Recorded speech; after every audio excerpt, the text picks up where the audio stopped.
Hi, if you clicked on this video, you likely have an interest in, well, News Corp. So today, I will explain what News Corp is, who it's owned by, and why you should care. First, what is News Corp?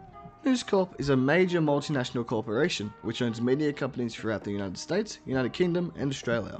It was first formed in 1980 as News Corporation, sounds the same but it's slightly different, being used as a holding company or a company that has ownership of other companies for News Limited. The original incarnation of News Limited has since become News Pty Ltd, which is entirely owned by News Corp and is now in control of all Australian assets under the name News Corp Australia.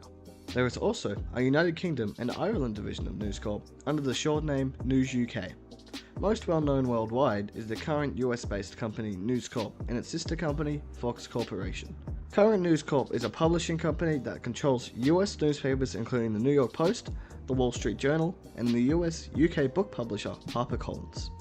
After the split apart of News Corp and the 21st Century Fox in 2013, 6 years passed before the company was again split when the 21st Century Fox was bought by Disney, which took control of the Channel FX, the movie studios of 20th Century Fox, and National Geographic's commercial media holdings, which 21st Century Fox had major control over. Separated from this, Fox Corporation was formed, which had control over Fox's news and sports divisions. This incredibly large corporate conglomerate generated $10.1 billion in revenue during 2024, though in this time had a loss in value of total assets.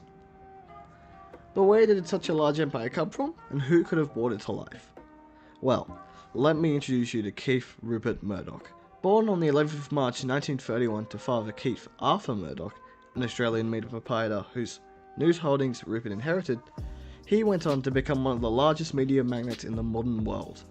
Starting from just a small Adelaide newspaper, which was all he was able to inherit after having to pay his father's estate tax, he eventually spread his news influence from Brisbane to Perth during the 1950s and went further on to have mass media holdings from New York to London from the 1980s onwards. Throughout this time, his rise has not gone unnoticed.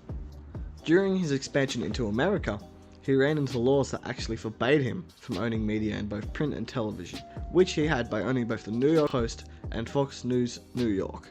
Luckily for him, the at the time president, Ronald Reagan, had sympathies for Rupert as his papers heavily backed the president during his election. As such, he worked with the Senate to allow for Rupert to keep the paper and television station on a 2-year waiver, before being given permission to keep them both permanently in 1993.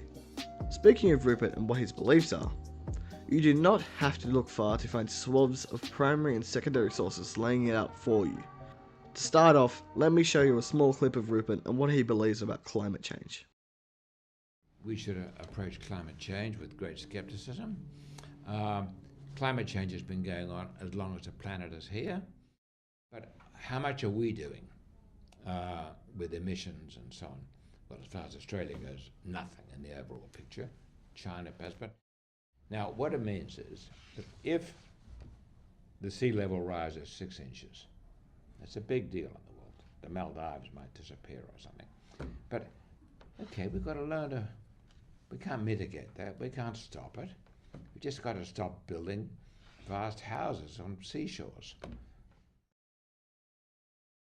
From his papers to his television news, his social media and his own personal interviews, views such as this are presented, spread and taken for truth. Now seems like a great time to outline why you should care in the year 2025. Well, as of recent, larger and larger calls have been made by especially Australian voices to label this media conglomerate as a monopoly, ranging from independent journalists, political activists, the general public, all the way to former prime ministers. Sentiment against News Corp has never been more widespread. In October 2020, former Australian Prime Minister Kevin Rudd announced he would be launching a petition to the Australian government calling for a Royal Commission into media diversity, and especially how companies such as News Corp work against a free and truthful press. For some of the reasons this is true, I will let Rudd take over and do some explaining. Number one, it's the sheer concentration of Murdoch's media ownership. 70% of our print readership is owned by Murdoch. In my state of Queensland, which swings so many federal election outcomes, Murdoch owns virtually each and every one of the newspapers up here. Number two, over the last decade, In 18 out of the last 18 federal and state elections, Murdoch has viciously campaigned in support of one side of politics, the Liberal National Party, and viciously campaigned against the Australian Labor Party. There's no such thing as a level playing field anymore. Number 3, why does he do it? Murdoch, in fact, has loss-making newspapers, but he keeps them and buys more of them with a single purpose in mind, which is to maximise his political power in the country in defence of his ideological interests like climate change denial, as well as to prosecute his commercial interests, as we've seen with the National Broadband Network. And the final reason we need this Royal Commission is the sheer arrogance and swagger and bullying behaviour by Murdoch and his editors against anybody who stands up against him or has a different point of view. This petition was able to raise over 500,000 signatures, which would allowed it to be taken forward to senatorial inquiry in early 2021, which he spoke for, along with another former Prime Minister, Malcolm Turnbull. While there is still a major public appetite for something to be done, a lot of push from Rudd has died down due to his appointment as US Ambassador. Still, it is important to know the facts and the real-world evidence surrounding the news you consume, and knowing about one of the biggest news organisations in the world definitely helps in this.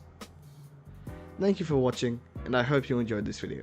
If you found it informative, please like and share. Cheers.